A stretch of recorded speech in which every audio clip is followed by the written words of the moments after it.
What's up, everybody? We are live on a Wednesday afternoon at 1 o'clock here. It's reserved for vets, content reserved for veterans, families, friends, people that know vets. That's what we do. I'm, of course, Matthew Blades. To my right is Chad from Mental Joe Apparel. What's up, bro? What's going on, gentlemen? And then on the bottom there, you've got a dude who just barely had enough time. He's so busy with his boards. To jump in and help us out. But Dr. Dave, our lead psychiatrist, how are you? Always a pleasure. Good. Yeah, awesome. I'm excited that we're all here today. We've got a cool little show planned for you, and we're going to bring in a guest. And you know me, I don't like to waste a lot of time. I was connected through this gentleman via my podcast manager, and I'm so glad that we got in contact because the crazy thing is he doesn't live too far from any of us. In fact, Chad, I think you and him actually live really close to each other. But Scott DeLuzio is the gentleman we're going to spend a little bit of time interviewing today because he and his brother were both deployed back in the mid-2000s. They were about 80 miles from each other on different bases. And sadly, Scott came back. His brother didn't. He went on to battle with his mental health. He went on to write a book that he just released this past August called Surviving Son. And he is joining us from his home in Surprise, Arizona. Arizona, yeah. Today, Scott, welcome to our podcast, buddy. Hey, thanks so much for having me. I really appreciate this opportunity to come on and share my story with you and your listeners. Man, I got to play Who's Got the Better Backdrop? By Chad from Mental Joe or Scott DeLuzio? Dang, what do you think, Dave? Scott's pretty dialed in there, man. I got to up my game. I got to up my game. Dave, who gets your vote? Oh, man. I like what Scott's got going on back there. The American flag. That's impressive. Impressive. It's awesome. I will say mine is probably a little bit more busy than yours, so it could be a little more distracting. So, I could see both of them being pretty good. Listen, they're both awesome. You can see right behind Scott that he's got a case there, and it looks like there are a number of medals in that case. Are there a couple in that case that are particularly special to you? That case in particular is actually has my medals in it. I was given that case by the first counselor that I saw after realizing that I needed to get some mental health treatment.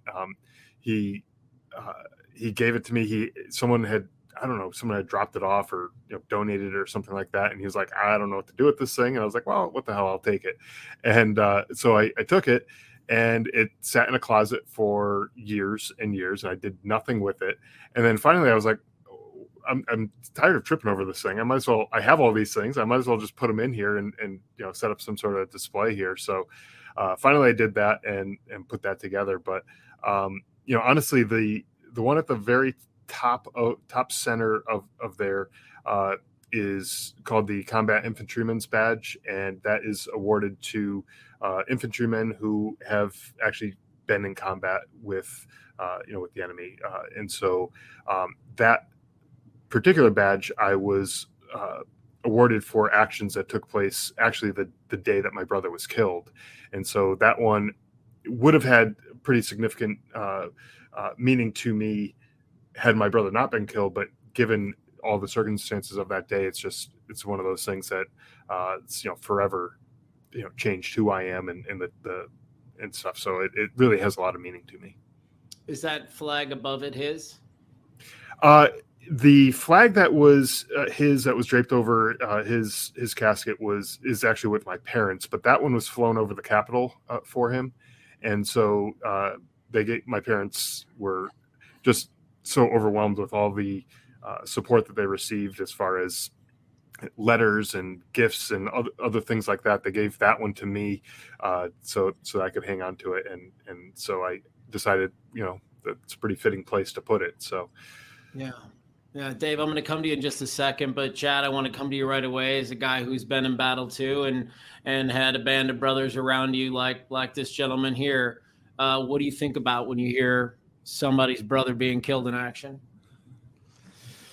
I mean, being at it in it alone is, mind boggling. But then, you get this news that you're only 80 miles away from each other. And, the last day on Earth, you weren't even there to hold a hand or, say your goodbyes, so that hits home. I'm pretty sure, because that's just blood, that's someone you've known your entire life. You have your brothers who in arms, you left and right of you, and that's why you go to battle. But to have an actual blood brother right there close, I mean that's a tough one to get over. Dave, let me ask you, you probably sat down with many men and women who experienced loss, and whether it was a brother or a very close friend, are there some common threads there that people seem to experience? Well, I imagine, Scott, you still had to finish out your tour.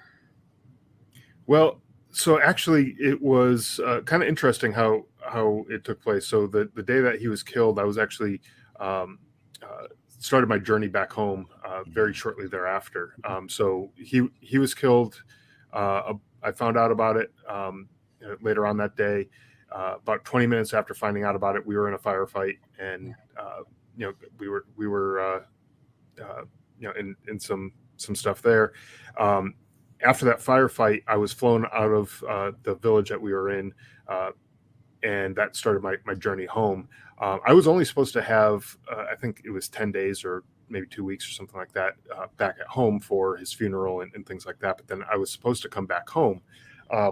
But I was in the National Guard, and unlike active duty military, the National Guard has really two commanders in chief: the governor of whatever state you're in, and as well as the president of the United States, like the rest of the military. And at my brother's funeral was the governor from our state, and she approached our family after the funeral and said that she was going to order that I do not return back to Afghanistan. So no, I ended up not going back, but had it not been for the governor deciding to do that, I would have been back there. Yeah, I think that was the right call. How did you feel when she said that? It was mixed emotions. Yeah. Honestly, it was in a way I was glad, because I wanted nothing more than to just be home with my family and grieve and go through all that, be there for them so that they don't have to worry about me being over there. After dealing with all of this, that it just would have torn them apart. But at the same time, I was thinking about like all my guys that I left over there, all the other soldiers. Like, what if something happened to them? And now, not only was I not there for my own brother when he was killed, but now if something happens to those guys and I'm not there for them, like I think that would have completely torn me apart. It had something like that happened. I have to ask you something really quick. You said that you got the news about your brother, and 20 minutes later you were in a battle. Is that the most rage you've ever felt in your life? Oh, absolutely.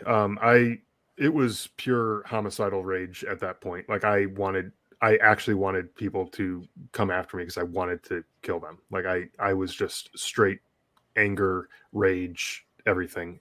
At one point I had this fleeting thought, like I'm just going to go down there and just start killing everybody that I can. And I realized if I was to do that, then like my guys are going to have to follow after me, probably to retrieve my body, and that wasn't going to do them any good.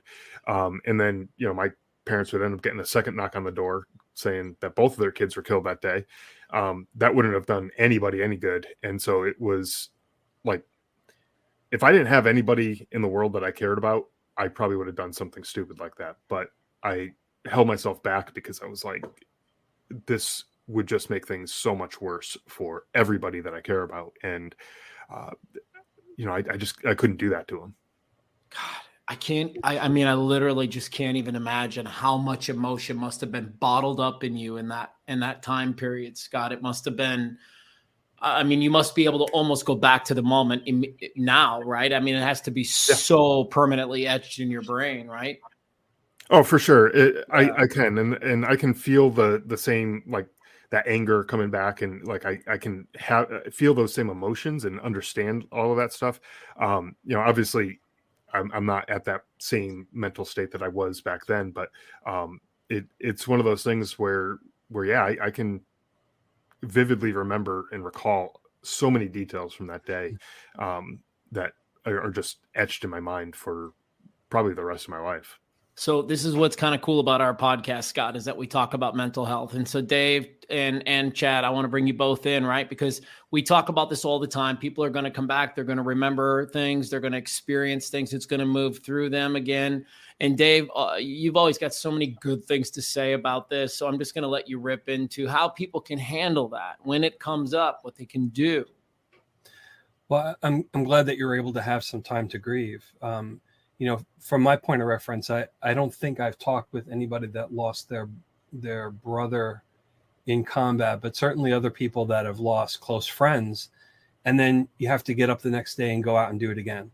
And so when do you have even a chance to grieve when you're on deployment? It's just, it's just nonstop. And that deferred grief eventually comes back on you when you finish. I think for some of the reservists, it's harder in some ways than the folks that, have a longer tour of duty, because you could be in theater and the next day you could be home sleeping in your own bed.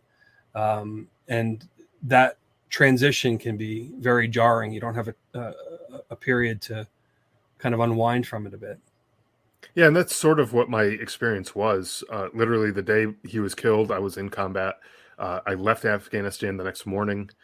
Started my journey home, and I was back home, 2 or 3 days after the day he was killed, literally sleeping in my hometown, in my bed at home, and really not having any time to decompress or process what had taken place. And while I was never left alone throughout that entire journey, there was always someone around me. The flight home with all the other soldiers leaving, going home on leave or end of their tour, whatever the case may be. People were always around me, but I didn't know any of them. And so it was like I had nobody to talk to. All these people were happy to be going home. They're going to see their families, or they're, getting a break from combat and everything like that. And I'm going home, and I felt like the hard stuff is just beginning at this point. Yeah, and that's one of my takeaways that I guess I've always kind of been pissy about with our government or just our military. Is just that Scott's example right there. You're removed from a firefight and your brother dying essentially 72 hours later, you're in your bed at home. Right. So for me, it's mind blowing that our government or our military doesn't have some kind of debrief, hey, we're going to keep you here at the barracks, for the next week and a half to make sure, anything you need to talk about, anything we need to, get off your chest, like have some counseling around. And I just feel we miss so many opportunities with all the rotations that happen to have somebody there to do that kind of. Let me ask you, can I ask a question really quick, Chad, to Dave, which would be, what kind of a time period would be healthy? Is there a time period where, generally speaking, we could say people need X amount of days or a few, is there something like that? I don't think there's ever a really good answer. So okay. I think back to the World War II guys that when they came, when they were done fighting in Europe, they had a long boat ride back, and everybody on the ship saw some of the same things. Maybe they just stood next to each other looking at the waves and not talking at all. Maybe they talked a little bit about it. But how long does it take to take a ship from Europe to the United States? 10 days, 12 days, something like that. So that process, I think, helped to some extent. But, when Chad says, gee, it'd be nice if the government did something. I imagine, though, that it would be something that would be kind of contrived and people really wouldn't want to take advantage of it, in the sense that, like, okay, well, we're not going to let you go on leave until you've had a certain amount of time to decompress, and feel free to talk to us about whatever. So, well, I'm not saying shit. I just want to get out of here. Right. So as much as it would be nice to offer something, I think sometimes it's nice to just get out and get around family. And so I don't think there's a good answer for it. I almost look at it like an NFL, concussion protocol, right? You get a concussion during a game. They know there's X amount of days that you know, you need to rest before you can get back on the field. Almost the same type of scenario. You know, I'd love to see something like that. Or, hey, you know, we've connected you with a couple hometown therapists that you need to go see every day while you're back for the next 2 weeks and report. Like, there has to be changes made. I like a protocol, Chad. I love that. Yeah. Can you imagine how cool it would be, like, to just kind of get handed a piece of paper and say, when you're leaving, you know, in 1 week you got an appointment here, in 2 weeks you got an appointment here, in 3 weeks you got an appointment here. That would be incredible. That might make more sense, right? Yeah. To get somebody on the back end, so after they're out and after they're home, say this is like what's available to you in your town, and you know, feel free to call these people if you feel like you're in a crisis. Here's somebody that can help you manage a crisis. You know, we know you're going to probably have trouble sleeping. Here's somebody that you can talk to about that, and then kind of leave it a la carte, but not make it something that you're, you know, mandated to do. Because I've talked to too many people that, you know, you're out processing, you get the questionnaire about mental health.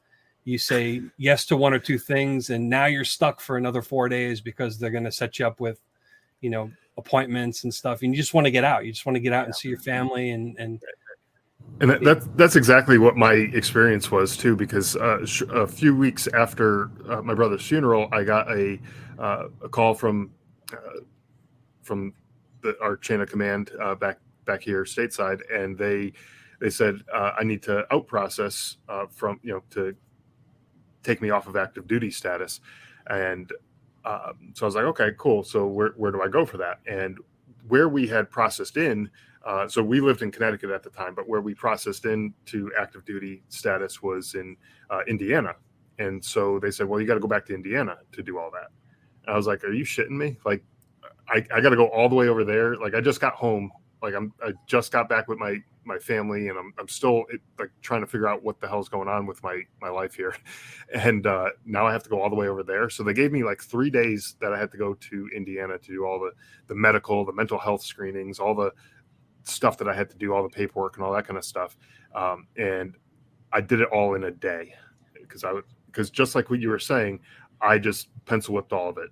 I said, yep, no, I'm good. As far as mental health goes, yep, no, I'm good. I don't need to talk to anybody. Let's just check the box, move on. And I was far from good at that point. But the last place on earth I wanted to be was talking to somebody in Indiana, you know, however many hundreds of miles away from home. It's like last place I want to be is here. So no, let's just get this over with. Well, the thing about grief that's so interesting, don't you think, Dave, is that it can take a little while to kind of mull up, and you can be sad right away. But I remember, like, right after my dad died, people would say, "How are you?" And be like, "Well, you know, I'm fine." It's later when the shit hits you, and you're like, I can't call him. It's later when you start to realize and really notice that they're gone in all the little ways, and so. It almost does need to be something that happens a little bit later. But what were you going to say, Dave? I didn't mean to cut you off. Yeah, you got two things going on at the same time. So yes, you're grieving a loss, but also you just came off of a hot deployment. So you have all the things that go along with that. And I think the optimism of being home does carry people for a period of time. You know, you can kind of expect that your sleep is going to be shitty, and you're going to have anxiety, and everybody's on board with, you know, he just got back from deployment and we understand, you know, but then get into it 3-4 weeks, you know, and I think a lot of people have an expectation. Oh, well, you know, things should be going back to normal now. Now I'm putting the grieving part aside. I'm just putting the post-deployment piece on display right now. But so I think it's usually around a month or so that it's like, well, okay, I'm still not sleeping well. I still can't go to the grocery store. You know, I don't want to deal with people. I'm getting angry over nothing, you know, and that's where I think people have an expectation for themselves that things should get better, but also family members also kind of have an expectation. And then what do? A lot of times you don't know what the first step is to try to get a handle on it. I kind of want to ask a couple of really difficult questions, if you're okay with it, Scott. Yep. And some of that surrounds the death of your brother. And so the first difficult question that I have for you is, Did you have that thing that you hear about from military people about survivor's guilt? And did you go through that whole bit about, why couldn't it have been me and all of that? And would you mind talking about that? Yeah, sure. Absolutely. So, yeah, I guess the answer to the first question there is yes, I definitely had that.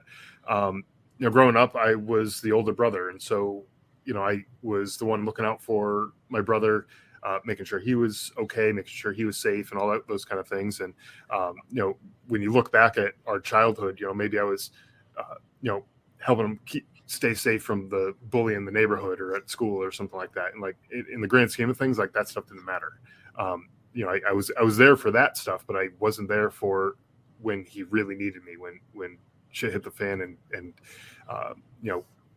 life really got tough for him. I wasn't there for him. And so I started rethinking all of these decisions that I made. I could have joined the unit that he was in, and I could have maybe been there with him. I started playing this what if game with myself and trying to come up with, like, what could I have done differently that would have made him still be here? What could I have talked him out of joining the military? Could I have done this? Could I have done that? All these things started flowing through my head. And, what I have come to realize is that you can what if the situation all you want. You can play that game with yourself and drive yourself absolutely crazy with all of these what ifs, but it's not going to change anything. Like, what happened is what happened. And now you just have to figure out, how do I live with this? How do I cope with this loss? How do I deal with all of this in a healthy way that makes my life not just come to a standstill where I'm just screeching to a halt and not able to move forward, not able to accomplish anything or do anything worthwhile with my life. Like, what do I do to move forward? And that's really what I had to focus on. And it took a while for me to realize all of that.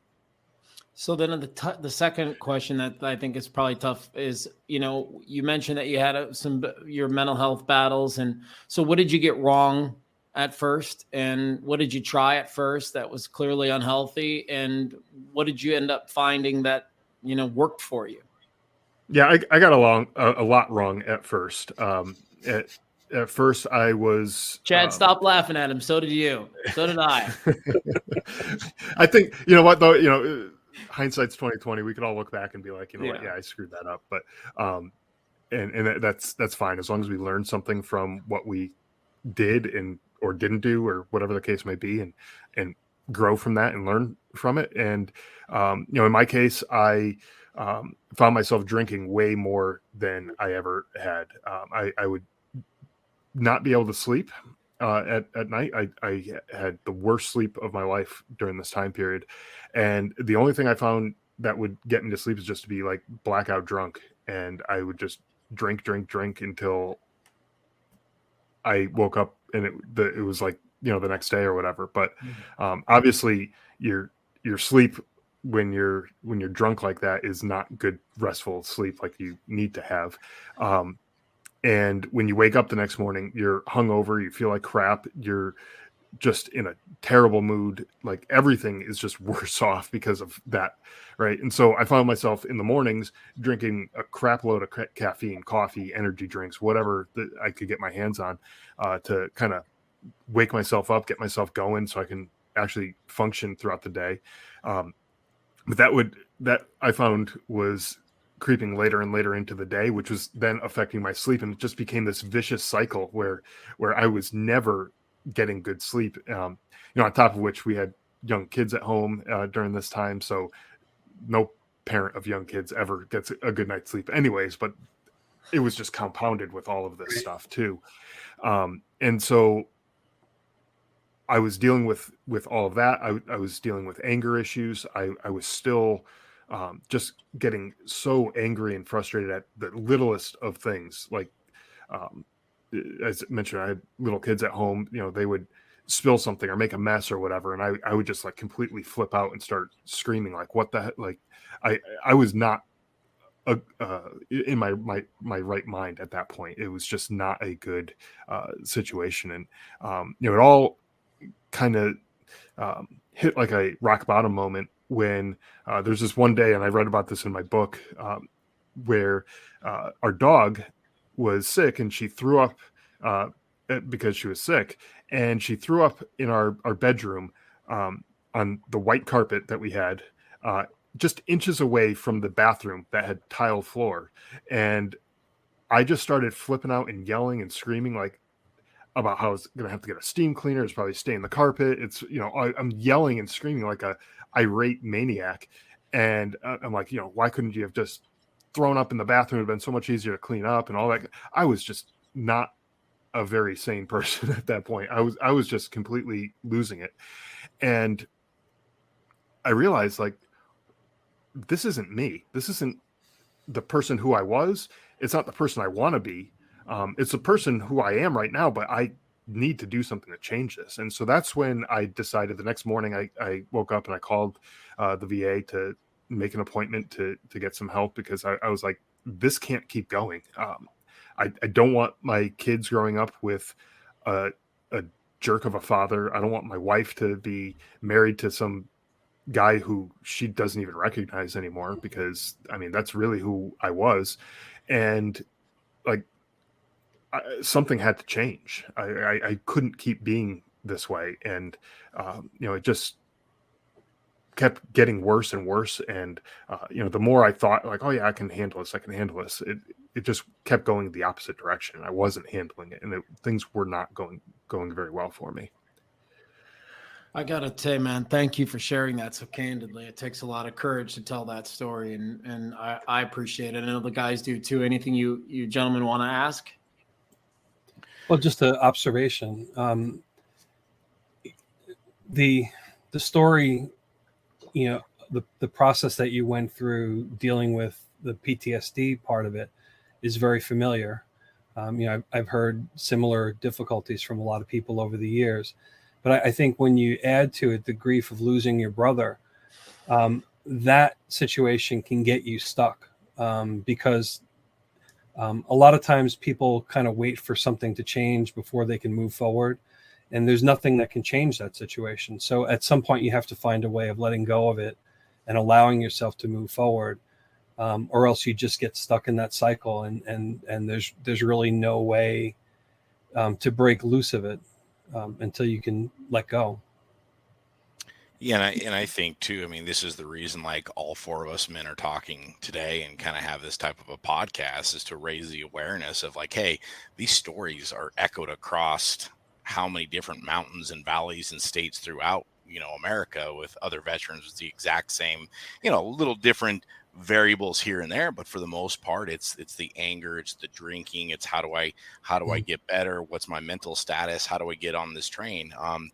So, like I've always said, the more communicative we are about this and getting this stuff out there, the more people it'll resonate with, and hopefully they'll go look for help, and, just kind of a trickle effect to wrap mental health all into one bundle to try to get it cleaned up. So, I want to ask you a question, Scott, because Carrie, who's Chad's wife, they have a really good open communication about things. And when Chad turns into Hulk Hogan, they seem to have a good way of kind of bringing things down and together.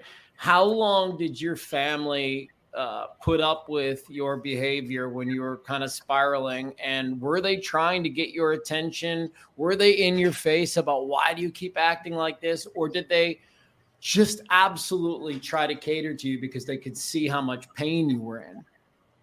My wife was an absolute saint throughout this whole process.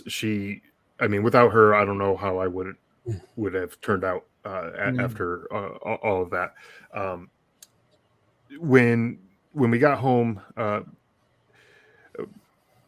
was a new father. My son was born just like a month or so before I was deployed. So I didn't really know how to be a father at that point. I came home, and now my son was about 9 months old, and I'm home, and I'm like, I don't even know how to change a diaper. Never mind, like, how to be a father, And so my wife she actually just continued doing all the parenting stuff, while she recognized that I was going through some stuff. I didn't need all this more stuff thrown on my plate.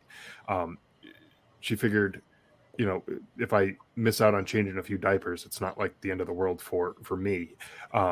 And so she was able to take care of all that stuff.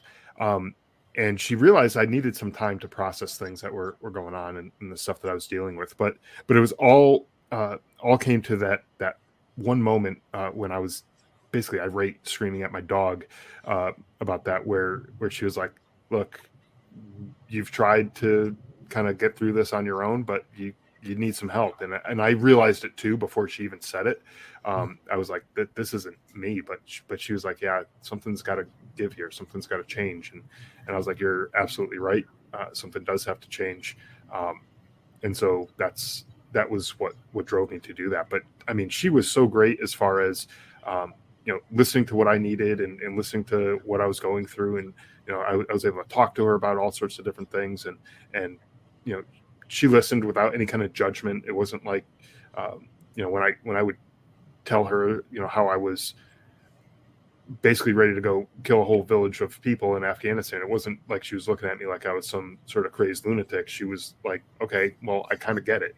Like, it sucks that you were in that position, but I understand why you were in that position." So she was absolutely great with all of that. But really, I think for me, the biggest thing was having the people in my life who cared about me and who I cared about, who I wanted to get better for.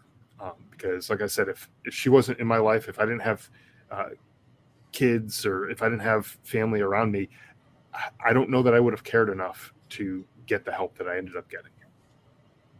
What did you find that ended up working for you? Just to be completely open and honest here, this is a little over 12 years now. I'm still going to therapy, doing different types of treatments. But at first it was just talk therapy. I would just go in, I'd talk to the person about what was going on, and he'd give some feedback, and it was just that back and forth kind of conversation. And honestly, just being able to talk about it helped tremendously. Just having someone there who would listen without judgment. I didn't have to feel like whatever I was saying was going to be reported to my boss, or overheard by somebody else. It was just me and another guy hanging out talking, and that to me was a huge first step. It wasn't the only thing, but there's other things obviously that have come over time, but that was a huge thing for me at first. I just wanted to point out something. So having a spouse that gives you the space that you need is so critical to being able to recover from this and find a path forward. Because I've seen plenty of situations where things go wrong, where the spouse is overbearing and they're completely stressed out, with new kids and dealing with all the stuff at home. And maybe there's even an expectation, you were deployed for the past year and I've had to manage all this by myself. Now you're back, you take over part of this, and right. and wanting to thrust you into things that you're not ready to deal with. But just being able to have that space to give you the time to work it out. And certainly when people have conflict, you have to be able to talk it out and work it out. But sometimes things escalate to a point where there's no talking right now. You just got to get alone and let things cool down a bit and try to sort some things out, and then maybe come back and reconnect later on. And it sounds like she gave you that space that you need, which is really terrific. Yeah, she absolutely did. And like you were saying, there were some people that I know who had the exact opposite situation, where they came home and their wife was like, "I've been with these kids for the last year. You take them. I'm going off on a girls' trip to Vegas," right, or whatever. And now this person's like, "Holy crap! Now I got all this thrown on me." Yeah, you're a parent. You're supposed to be able to take care of the kids, but let's look at the big picture here. Like, you also have other stuff going on too, and you have to be able to deal with that stuff as well. And sometimes you need that support from those loved ones, your spouse or whoever is in your life that can help you. Was there a particular part of your book, Surviving Son, which you put out last August, that was particularly hard to write? So I actually wrote a part of the book that I kept just jumping over as I was writing the book. I just kept skipping it, procrastinating, putting it off. And it was about the day that my brother was killed. Not from my perspective, but I actually wrote, I took all the sworn statements that were gathered from the incident that took place from all the soldiers who were there. And I pieced together exactly what took place that day. And I wrote about that in the book. And that was hard for me to do because, I'm reading 20 plus different accounts of what took place from 20 different points of view and seeing all these different perspectives and trying to piece them all together. Not only was that hard just from a logistical standpoint, trying to put all these puzzle pieces together, but it was hard to basically reread the same incident over and over and over again 20 plus different times. That was a incredibly hard thing to do. And then I had to put all of that in my own words and try to summarize everything that took place. And that was hard to do. Well, I imagine that you're also, getting visuals in your mind, imagining what that must have been like and imagining how it went down as you're piecing it together. Did you find that traumatizing in a way, or did you find it brought closure for you doing that? Because I know that had to have been an incredibly hard process. Yeah, it was an incredibly hard process. In a way, I think at first it was somewhat traumatizing because I didn't really know what to expect. Like I knew he was killed. I knew the general manner and how he was killed. But I didn't know the details of everything that took place. I had some conversations with some of the guys who were there with him that day. And so I had vague details here and there about what had taken place, but not to the extent of, reading these actual statements, several pages each of them, detailing what took place that day. But after I started putting it together, it did bring some closure because I was able to, in a strange way, it almost felt like I was there because I had such great detail from all of these statements that, it almost felt like when you watch a movie, you're not there while they're filming the movie or anything like that. But afterwards you feel like you were storming the beaches of Normandy after watching Saving Private Ryan, right? Like you know what that scene looks like. It's gruesome, it's bloody, it's gory, it's awful, but you know what it looks like.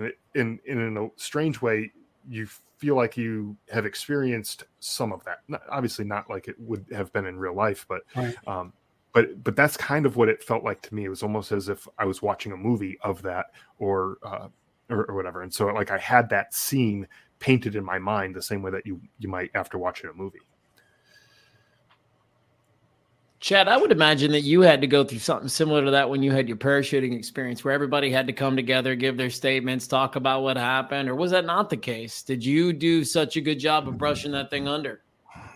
Yeah, it was more of a brush under. I'm sure I'm not the only Wow. guy that, got hurt and brushed it under, as well. I mean, like I said, I think there was close to 40 people that got hurt on that jump. Some of them, like I said, with compound fractures, you name it. And there wasn't much of a debrief to that mission just because it was such a shit show.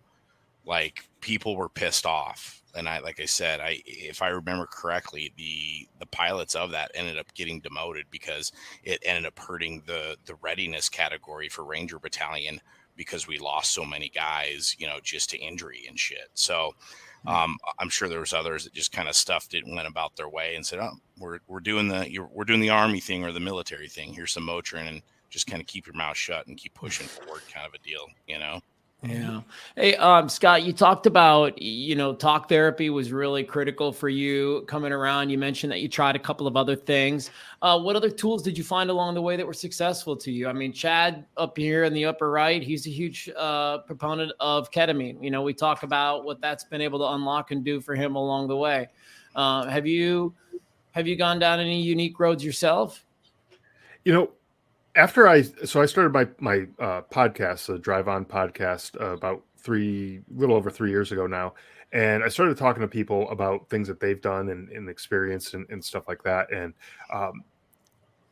I talked to a guy who I actually served with, and he started talking about how he was dealing with PTSD, and he found art therapy to work for him, and how he went to an art class through the VA, and after the one lesson that he took, he was hooked, and he went out to the store. He bought all the art supplies. He bought the brushes and the paints and the easels and the everything, and he basically just threw himself into it and just was just so happy while he was painting that he wanted more and more of it.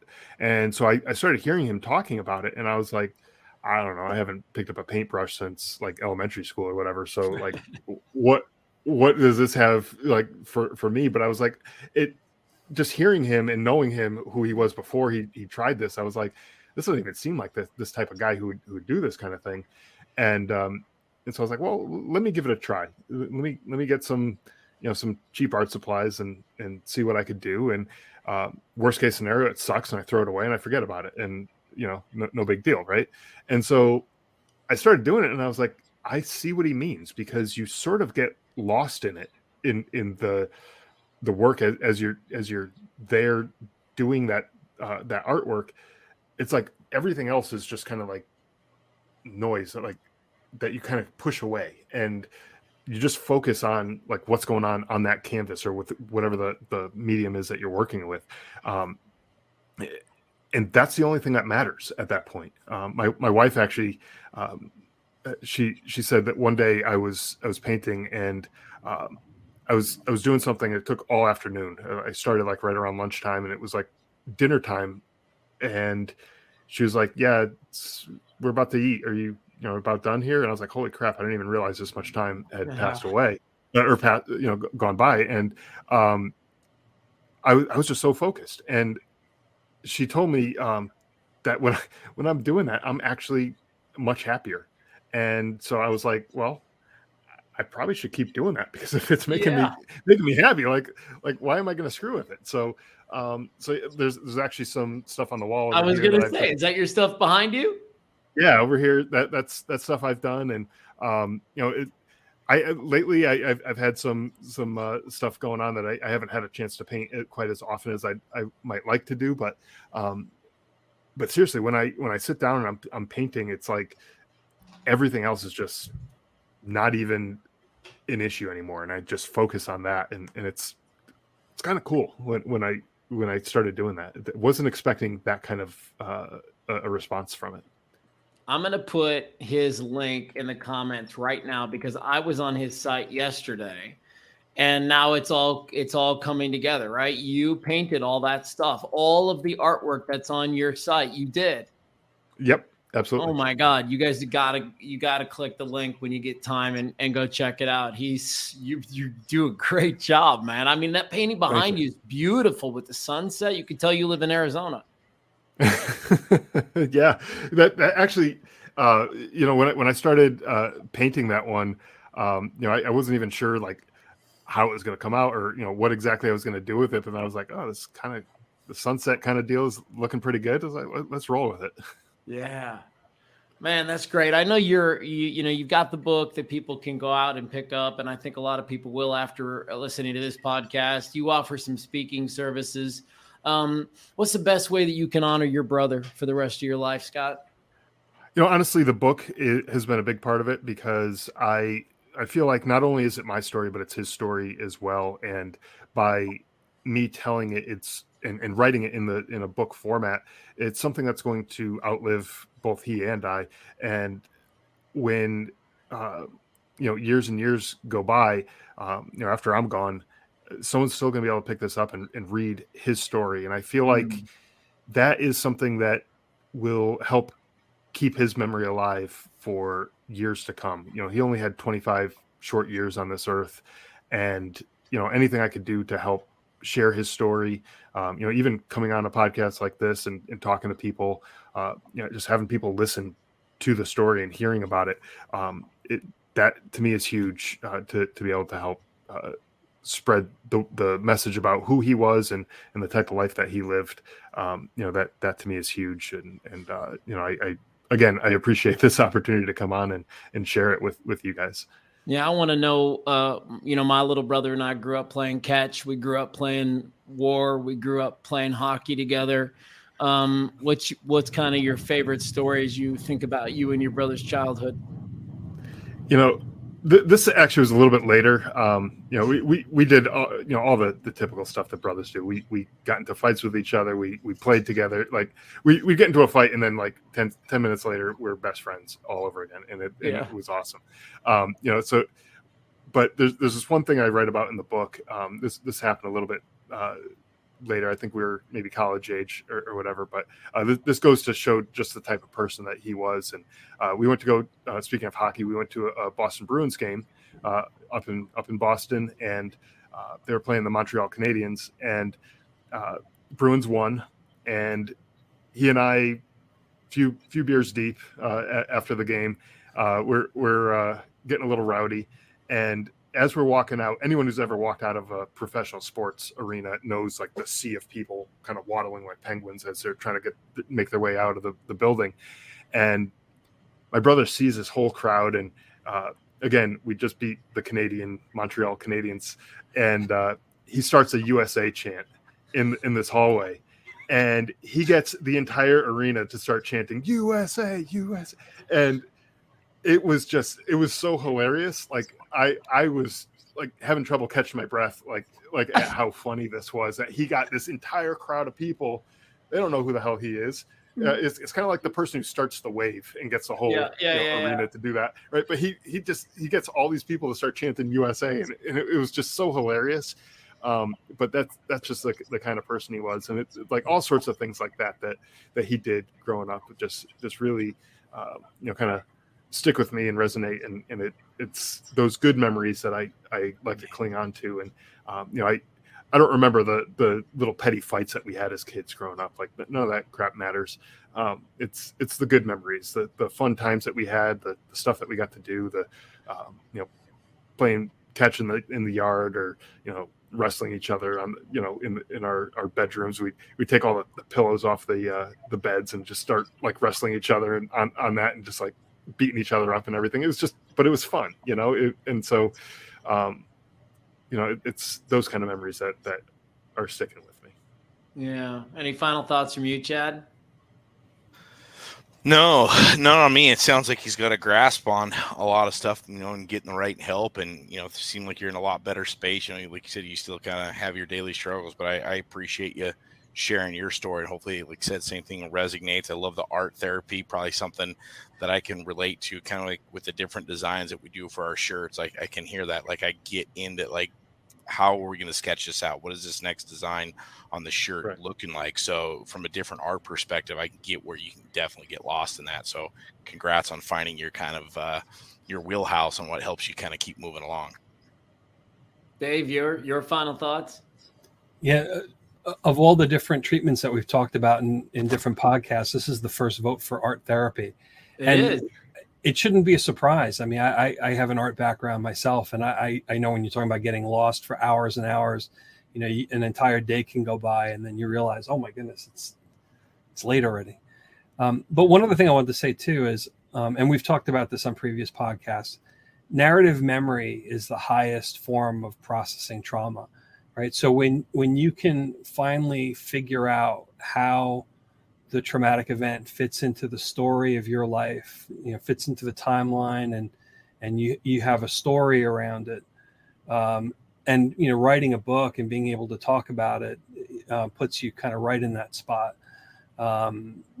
That's kind of the peak of being able to process trauma, making some sense of it.